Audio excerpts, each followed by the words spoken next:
نحمدہ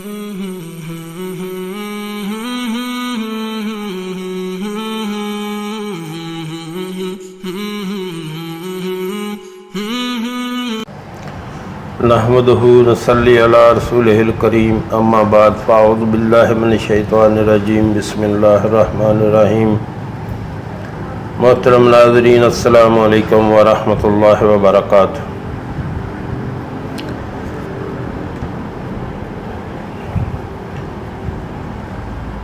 عبداللہ بن مسعود رضی اللہ تعالیٰ عنہ فرماتے ہیں کہ نبی صلی اللہ علیہ وآلہ وسلم نے یہ آیات پڑھی، فَمَنْ يُرِدِ اللَّهُ أَنْ يَهْدِيَهُ يَشْرَحُ صَدْرَهُ لِلْإِسْلَامِ۔ جس کو اللہ ہدایت دینے کا فیصلہ کرتا ہے تو اس کے سینہ کو اسلام کے لیے کھول دیتا ہے۔ یہ آیت پڑھنے کے بعد رسول اللہ صلی اللہ علیہ وآلہ وسلم نے فرمایا کہ جب نور سینہ میں داخل ہوتا ہے تو سینہ کھل جاتا ہے۔ لوگوں نے کہا، اللہ کے رسول صلی اللہ علیہ وآلہ وسلم، کیا اس کی کوئی محسوس علامت ہے جس کے ذریعے پہچان لیا جائے؟ آپ صلی اللہ علیہ وآلہ وسلم نے فرمایا، ہاں، اس کی محسوس علامت یہ ہے کہ آدمی کا دل اس دنیا سے چاٹ ہو جاتا ہے اور عشقی کے گھر کا وہ مشتاق ہو جاتا ہے اور موت آنے سے پہلے موت کی تیاری میں لگ جاتا ہے۔ یعنی جب بندے کے سینے میں نور اتر جاتا ہے تو اس دنیا سے بے رغبت ہو جاتا ہے، اس دنیا سے اس کو کوئی پیار نہیں رہتا، اس دنیا سے اس کا دل اٹھ جاتا ہے اور پھر وہ موت سے پہلے موت کی تیاری میں لگ جاتا ہے، آخرت کی تیاری میں لگ جاتا ہے۔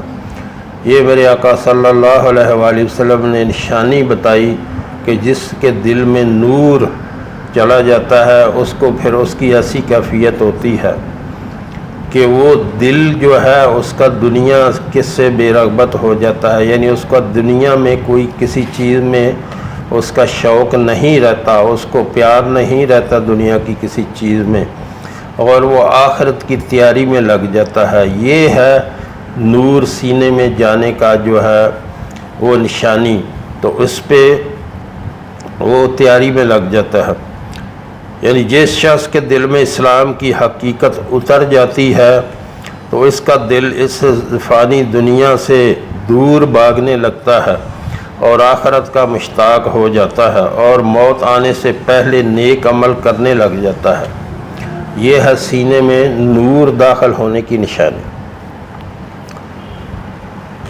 تو آپ ابھی اندازہ کریں کہ جس کو اللہ نے یہ چیزیں دے دی، جو اس کے دل میں اللہ نے نور ڈال دیا، اور اس فانی دنیا میں اس سے کیا لینا، اس کو کیا لینا پھر اس فانی دنیا سے، اور پھر وہ اللہ سے آخرت کی تیاری میں لگ جاتا ہے اور اللہ کو ملنے کا شوق اس کے دل میں پیدا ہو جاتا ہے، اور اللہ کا شوق، اللہ سے ملنے کا شوق جو ہے وہ بہت بڑی سعادت ہے، بہت بڑی غنیمت ہے۔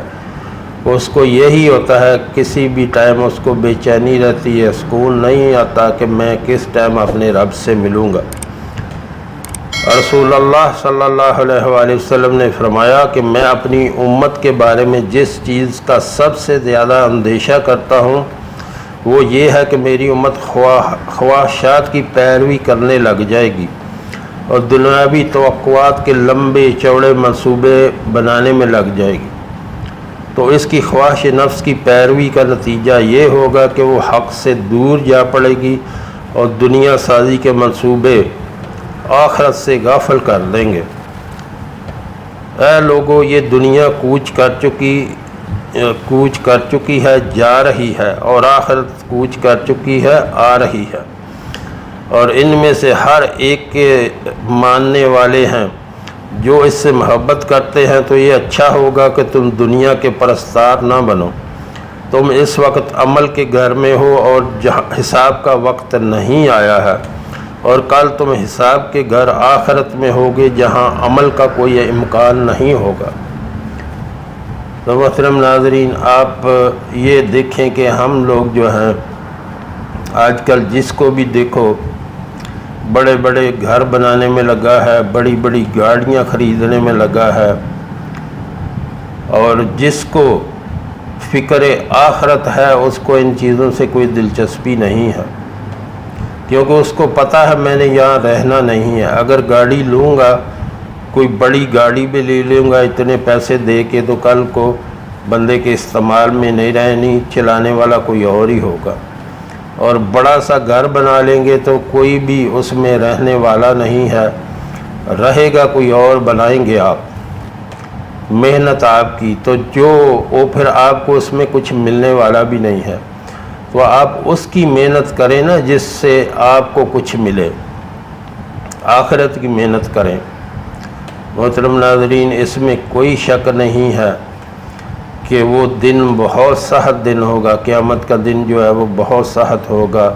اس میں کوئی اپنے ماں باپ بہن بھائی کوئی بھی رشتہ دار آپ کا ساتھ نہیں دے گا، ہر چیز کا سوال آپ سے ہوگا اور آپ نے جواب دینا ہوگا۔ اس لیے اتنا ہی کریں کہ جتنا آپ جو سہ سکیں، جتنا آپ جواب دے سکیں۔ تو ٹھیک ہے، مال و دولت دنیاوی بہت اچھی چیز ہونی چاہیے، لیکن اس سے فائدہ ایسے اٹھائیں کہ وہ اللہ کی راہ میں خرچ کریں۔ یہ جو بڑے بڑے گھر بنا کے اپنی اولادوں کے لیے بڑے بڑے گھر بنانے ہیں تو وہ رہ جائیں گے، آپ کو اس کا کوئی فائدہ نہیں ہوگا۔ جو آپ کو اللہ نے مال دیا ہے اس سے فائدہ اٹھائیں، مال غنیمت ہے، اس سے فائدہ اٹھائیں، لوگوں کو نیکی کے کاموں میں مال لگائیں، کوئی اپنا دسترخوان بنا لیں اس پہ خرچ کریں، غریبوں مسکینوں کو کھانا کھلائیں، قیدیوں کو کھانا کھلائیں، اچھے کاموں میں جو اپنا پیسہ خرچ کریں، اپنا مال خرچ کریں۔ یا تو ہو کہ آپ نے یہاں رہنا ہو تو ساری زندگی یہاں رہنا ہو، گارنٹی ہے کہ آپ نے رہنا ہو، تو پھر بڑے بڑے محل تعمیر کروائیں۔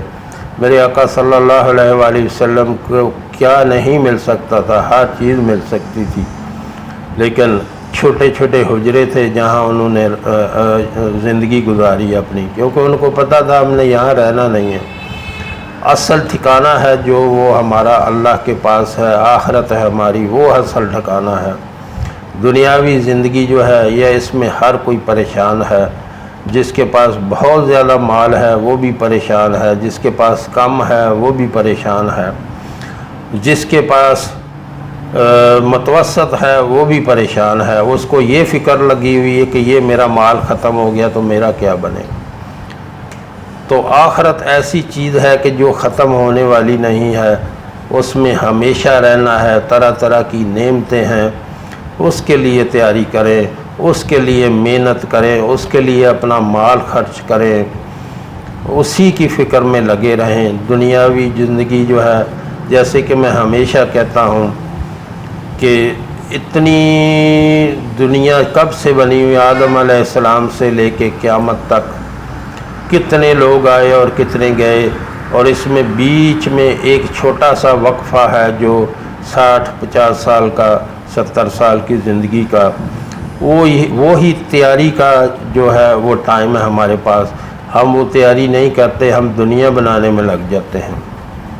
تو پھر یہ 60-70 سال کی زندگی گزار کے پھر ہم نے قبروں میں جانا ہے، اور کب تک قبروں میں رہنا ہے پتہ نہیں، جب تک قیامت آئے گی تب تک ہم نے قبروں میں رہنا ہے۔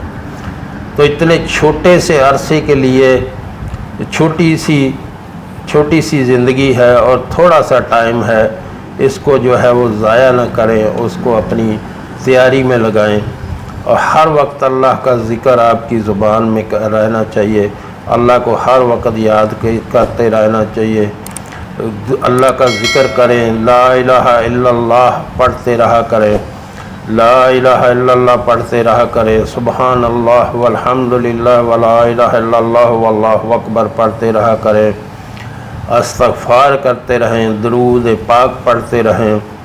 تو اپنا ایک بھی لمحہ جو ہے اس کو ضائع نہ کریں، اور نیکی کے کاموں میں لگے رہیں، نیکی کے کاموں میں لوگوں کو کھانا کھلائیں، لوگوں کو پانی پلائیں، کوئی بھی ایک لمحہ جو ہے اس کو ضائع نہ کریں۔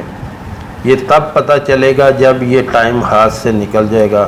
محترم ناظرین، اتنے ہزاروں اربوں سالوں سے دنیا بنی ہے اور ہر کوئی آیا اور 50 60 70 سال کا ٹائم اللہ نے دیا، اسی میں تیاری کر کے جانا ہے۔ اگر یہ ٹائم ہم نے ضائع کر دیا تو پھر اصل زندگی جو ہے، اصل جو نعمتیں ہیں اللہ کے پاس، اس سے کہیں ہم محروم نہ ہو جائیں۔ اللہ ہمارے لیے تیار کر کے رکھی ہے، اللہ نے ہمارے لیے تیار کر کے بیٹھا ہے۔ ہمیں اس حال میں دنیا سے جانا چاہیے کہ اللہ ہم سے مل کے خوش ہو اور ہم اللہ سے مل کے خوش ہوں، نہ کہ اس کا غصہ ہمارے اوپر ہو اور ہمیں غضبناک نظروں سے دیکھے۔ تو اس کی فرما برداری میں اور آقا صلی اللہ علیہ وآلہ وسلم کی فرما برداری میں زندگی گزاریں، تاکہ یہ چھوٹی سی مختصر سی زندگی جو ہے اس کو کام میں لائیں، اس کو فضول کاموں میں صرف نہ کریں۔ جو ہم نے پڑھا، جو ہم نے سنا، اللہ ہمیں اس پر عمل کی توفیق عطا فرمائے۔ وآخر دعوانا الحمدللہ رب العالمین۔